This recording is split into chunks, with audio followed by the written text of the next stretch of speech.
are Pro Cannabis Media.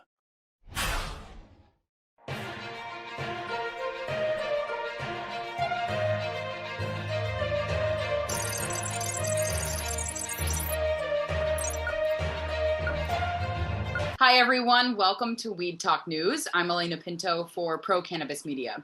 And while we await for Congress to make a major move on federal cannabis reform of some kind, the nation's highest court is handing down some opinions about cannabis usage. This week, 2 Supreme Courts rejected employee requests to get medical cannabis costs covered by their employers. The current Controlled Substances Act says cannabis is federally illegal, while state law is saying employers need to reimburse employees for medical costs. And the court says it will not hear an appeal that pits the CSA against the law. Also this week, a bipartisan coalition of 23 state attorneys general sent a letter to congressional leaders demanding action to prevent the sale of copycat marijuana products that resemble popular food brands. While the attorneys general don't all agree on the best regulatory approach for cannabis overall, they said they all agree copycat THC edibles pose a grave risk to the health, safety, and welfare of children. So let's see what else is happening in the nation's capital this week with Vote Pro Podcast's Phil Adams. Hi, I'm Phil Adams from Vote Pro Podcast, and this is the Weed Talk News DC Report. People who work at federal agencies will no longer be denied their security clearance simply for using cannabis, according to a provision passed by the Senate Intelligence Committee this week. The measure is part of the pending Intelligence Authorization Act and marks a major shift in federal workplace policies regarding cannabis. Introduced by Senator Ron Wyden of Oregon, the measure would prohibit the federal government from denying people the security clearances required for work at the CIA, the National Security Agency, and other federal agencies simply because they've used cannabis. The legislation must now pass floor votes in both houses of Congress and be signed by the president. A bipartisan bill was reintroduced this week into the House to provide military veterans with access to medical cannabis. The Veterans Equal Access Act has been introduced a number of times in recent years and enjoys bipartisan support, but has yet to be enacted. The bill would allow doctors at the Department of Veterans Affairs to recommend medical cannabis to their patients in states where medical cannabis is legal. 2 Congressional Cannabis Caucus co-chairs, Democrat Earl Blumenauer of Oregon and Republican Brian Mast of Florida, are the chief sponsors of the measure this time around. A bipartisan bill was introduced in the House this week to enable state legal cannabis companies to be listed on national stock exchanges. Sponsored by Democrat Troy Carter of Louisiana and Republican Guy Reschenthaler of Pennsylvania, the Capital Lending and Investment for Marijuana Businesses, or CLIMB Act, would enable access by the cannabis industry to financial lending and investment opportunities and provide safe harbor for exchanges and market participants to list and trade legitimate cannabis-related businesses. If passed, the CLIMB Act would represent a significant boost for the industry by providing cannabis companies with much-needed street cred. Wall Street, that is. That's the Weed Talk News DC report for this week. I'm Phil Adams from Vote Pro Podcast. Although the Supreme Court may not be willing to back the medical benefits of cannabis, the nation's largest physicians professional association is taking a new stance in favor of the plant. The American Medical Association has announced it has approved a resolution calling on states that have legalized or decriminalized cannabis to expunge the records of arrests and convictions for marijuana-related offenses that are no longer illegal. The group noted at least 18 states have legalized cannabis and more than 36 have passed legislation allowing for medical use. The AMA wrote that the goal of the policy change is to introduce equity and fairness into the fast-changing effort to legalize cannabis. So with that, let's kick off the week's state reports, starting with Josh Kincaid in Washington State. I'm Josh Kincaid from the Talking Hedge with the Washington State Cannabis Report for Weed Talk News. Cannabis shops could owe workers $300,000 for overtime and sick pay, according to a Washington state lawsuit. It's the first lawsuit of its kind against a cannabis retailer in the state. The owners of 3 Lovely Buds cannabis dispensary in Spokane, Washington, could up owing their workers as much as $300,000 in an alleged unpaid worker and overtime from the past 3 years. The Washington State Department of Labor and Industries received a complaint in January of 2019, and investigators found that the dispensary's parent corporation, Cannabis Green, had paid employees overtime only if they worked more than 40 hours in a single store, according to LNI. Following a 2019 complaint, LNI alleged that investigators found that employees worked more than 40 hours total at different Lovely Bud dispensaries without receiving overtime, and that sick leave was parceled out in much the same way. Lovely Buds gave some pay records to the department, but then took the state to court in an effort to stop the investigation. Quote, failing to pay workers the overtime pay and benefits they earned is wage theft, period, according to Attorney General Bob Ferguson. And then through the complaint process, LNI officials aim to determine how many of the company's 75 to 100 employees are involved and how much wages and benefits they may be owed. Next week, you guys can find out more about Washington State's cannabis scene. But with that, we're going to have to roll up this Washington State Cannabis Report. I'm Josh Kincaid from the Talking Hedge, reporting for Weed Talk News. Don't forget to like, share, and subscribe, or don't, and I'm out. NBA Hall of Famer Chris Webber has a new gig in cannabis. This week, New York State selected Social Equity Impact Ventures, headed by Webber, to manage the state's $200 million social equity investment fund. That money will assist social equity licensees with costs associated with getting their businesses off the ground. And Webber's company will be the one to decide where that money goes. Webber is quoted saying, New York's thoughtful and inclusive approach to establishing equity in the cannabis space and creating opportunities for those affected by the war on drugs is truly unparalleled. Another state with a fairly new market is right next door in New Jersey. So let's check in with Jill Goldsberry for what's happening there this week. Hi, welcome. I am Jill Goldsberry in New Jersey for Weed Talk News, and here's what's going on in New Jersey this week. Well, for those looking to learn more about the industry of cannabis in New Jersey, there is now another Institute of Higher Learning where you can gather your cannabis business skills. Hudson Community College is the latest to start offering a cannabis curriculum, and this is a curriculum with a focus on local residents, who many are minorities. And according to Ara Karakashian, the Associate Dean of Business, Culinary, and the Hospitality Program, the Jersey City-based college is situated to make sure as many residents as possible have a chance at getting their feet wet in the industry. Residents include those living in the Hudson County area. And courses for this exciting new curriculum include an associate's degree in business administration of cannabis and 2 certificate programs aimed at cannabis business agency and cannabis business management.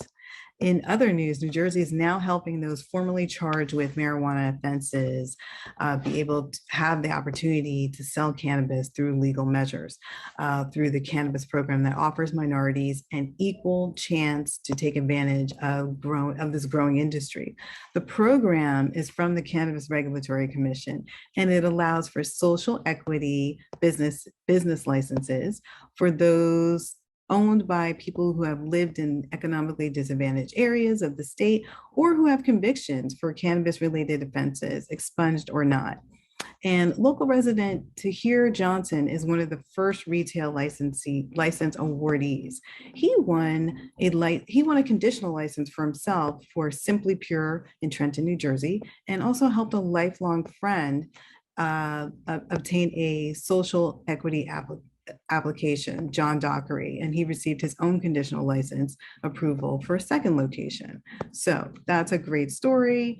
That's a great way to show the progress in the state of New Jersey. And if you'd like more information on applying for one of these licenses, go to the Cannabis Regulatory Commission's website for more information. I'm Jill Goldsberry for Weed Talk News. Have a great day. Regulators in Massachusetts say they'll be keeping a keen eye on the impact of the plastic ban, saying the Bay State could consider a similar move in the future. Ron Marshalsea has more in this week's Massachusetts Report. I'm Ron Marshalsea for Weed Talk News. This is the Massachusetts Cannabis Report. Greatest Hits Cannabis Company, a cannabis brand known for its music-inspired themes, community involvement, and live performances, is celebrating the grand opening of its first retail location in Dudley on June 25th with a 21-plus block party event from 12 to 8 p.m. Co-founder Joe Velatico was quoted as saying, "We are thrilled to open the doors of our new flagship dispensary in Dudley, Massachusetts. The grand opening marks the first of many exciting events we have planned with the local community." The new shop is located at 35 Chase Avenue in Dudley, and the event of the 25th will have live music performances and pop-ups from over 15 of Massachusetts cannabis brands, as well as food and beverages provided by local food trucks. Justices on the U.S. Supreme Court have declined to weigh in on the issue of whether employees can be reimbursed for their medical marijuana-related costs through their workers' compensation insurance plans. Massachusetts is one of the 7 states that expressly prohibits workers' compensation insurance from reimbursing medical marijuana-related costs. The other 6 states are Maine, Minnesota, Florida, North Dakota, Ohio, and Washington. And finally, weed sales are starting to wane because we're technically out of the pandemic phase in some states, except the Bay State, where we are still selling weed at, quote, full pandemic levels, according to an article by Leafly. This isn't to say the virus is gone or COVID is over, but some states are seeing a difference, at least when it comes to the sale of cannabis. And that's this week's Massachusetts Cannabis Report. For Weed Talk News, I'm Ron Marshalsea. In Michigan, the numbers show cannabis sales are up, but so is the number of plants in production for the adult use market. Between an oversaturation of growers, the lack of consumers to sell to, and controversies related to testing, some believe the worst for the state's market is still on the horizon. Michigan NORML Executive Director Rick Thompson discusses that and more in this week's Michigan Report. Hello again. This is Rick Thompson with the Michigan Report for Weed Talk News. Let's begin. Well, Michigan broke cannabis sales records in April, so it's not surprising that May's sales figures would be slightly lower, and they were, to the tune of about 4%. That still made May of 2022 the second best cannabis sales month on record, with $186 million in ganja sold on the regulated market. Medical sales were down almost 24% to 23.3 million, and adult use sales fell around 2% to 163 million. Now, to those looking for the price of cannabis to hit the bottom, they can continue to wait. Pricing per pound fell almost 2% last month to $2,090 per pound, and pricing is at its historic low. So the following statistic might shock you. The number of cannabis plants under cultivation in Michigan's adult use industry more than doubled in the last year. Now, in April of 2021, we had 403,000 plants under lights. And in May of 2022, it's 1,126,000 plants. Now, growing more plants might be a last-ditch effort for some huge mega corporations to remain profitable, but the consequence to the marketplace is real, and the disruption of the industry is taking its toll. Well, the cannabis testing industry in Michigan is getting a very bad rap thanks to the misdeeds of one outrageous industry player, Viridis Labs. A recent update to a formal complaint issued by the CRA mentions that Viridis has never failed a test sample for contamination, even though the lab tests an estimated 60% of the $2 billion in cannabis sold throughout the state. Viridis has the highest THC numbers of any lab in the state, and they do so by using a method which is not verified for use by cannabis testing labs in the state. Now the company faces a reckoning day, though. Their 21-day protest window to object to any proposed punishment has expired. The company is very litigious, and no matter what the CRA does, this will end up in court. But this is an opportunity to restore confidence in the system, to recruit new users into the CRA's program, and to establish some severe penalties for those who openly flaunt the rules for their own brazen profit grab. Well, 3 or 4 people stole a car and smashed it into a Muskegon cannabis retail store this week. It happens all the time in Detroit, but Muskegon is a smaller town with a large number of cannabis retail storefronts. The intruders were still in the store when police arrived, but most of them managed to escape custody anyway. It's believed little or nothing of value was taken because of the store's tough security system. And while it's never a good idea to take pleasure in another man's demise, I find it oddly satisfying that out of all the different stores in the city, the owners of that Muskegon store are none other than the dreaded Sky Mint cannabis brand, the least liked of all cannabis names in the entire state. Even the criminals know who the bad guys in the industry are. And that's it for the Michigan Report with Rick Thompson on Weed Talk News. California Governor Gavin Newsom has signed off on a new bill regulating cannabis beverages. The bill explicitly defines the term cannabis beverages as a form of edible cannabis product intended to be consumed in its final state as a beverage. That clarification was apparently needed to aid existing law that says cannabis beverages need to be packaged in glass containers. Christopher Smith has much more in this week's California Report. Greetings from the center of the cannabis universe. This is the very personal version of the California Roundup for Weed Talk News. A new documentary was just released at the Tribeca Film Festival about a California icon of the legacy cannabis crowd. And if you're a true historian, you know that this man is almost single-handedly responsible for legalized cannabis in America. Cannabis Buyers Club chronicles the most important unknown LGBTQ plus rights struggle of the 20th century.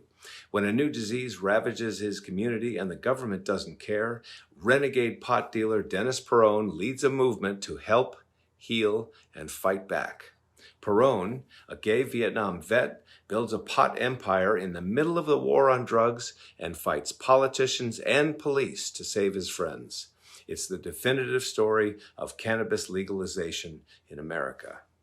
Back in Dennis Peron's day, in my hometown anyway, people would have called him a pacifist, long-haired hippie queer. Maybe now they give him the title he deserves, American hero. Now, you may have heard me say that the California cannabis industry has been battered by the fact that over 60% of the municipalities don't allow retail cannabis businesses. But have I told you why? The League of Cities, a political advocacy group as old as the hills, played on the fearful legacy of reefer madness to convince city councils, not voters, around the state that local control was more important than a vibrant cannabis industry.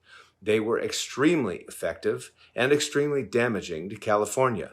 Their success came at the expense of thousands of jobs, came at the expense of patients who now are forced to drive sometimes 100 miles or more to get their medicine, handed more than half of the market to illicit operators on the silver platter, and came at the expense of an estimated $1 billion a year in tax revenues. And why? And did I mention the voters? Why did I mention the voters? Because 2/3 of the voters in California are in favor of commercial dispensaries, and they've had it. So what's next? Lawsuits, ballot initiatives, and other moves to rationalize these silly restrictions and allow the legal industry to flourish at last. You want proof of the potential for a robust cannabis industry? In Sacramento, it's become the 9th largest employer with nearly 8,000 workers 4 years after recreational marijuana was legalized, and as shown in a report commissioned by city officials. In addition to creating jobs, the report asserts 3 other significant findings. Gross annual receipts have more than tripled since 2018. For the first full year of legal sales, the industry has not created a spike in crime, and home values have not decreased overall in areas in close proximity to cannabis businesses. Sacramento Mayor Darrell Steinberg said, "The city made a conscious decision to enter the legal cannabis business. We're generating around $20 million of tax revenue per year, and yes, creating a lot of jobs, and I'm glad we did." So I'm Christopher Smith. I'm the publisher of the American Cannabis Report, bringing you the dope on American heroes and villains and a capital coup for cannabis for Weed Talk News. And here's a curveball for you. Cannabis could soon become part of a regular day at the ballpark. This week, Major League Baseball teams were told they can sell CBD sponsorships. The commissioner's office said a sponsor would need to be certified by Global Health and Safety Organization, NSF, to ensure the products do not contain THC, and then approved by the commissioner. So don't be surprised if you spot a CBD company's logo on your favorite baseball team's uniform. After all, it is a whole new world of weed out there, and we hope you continue to use it wisely.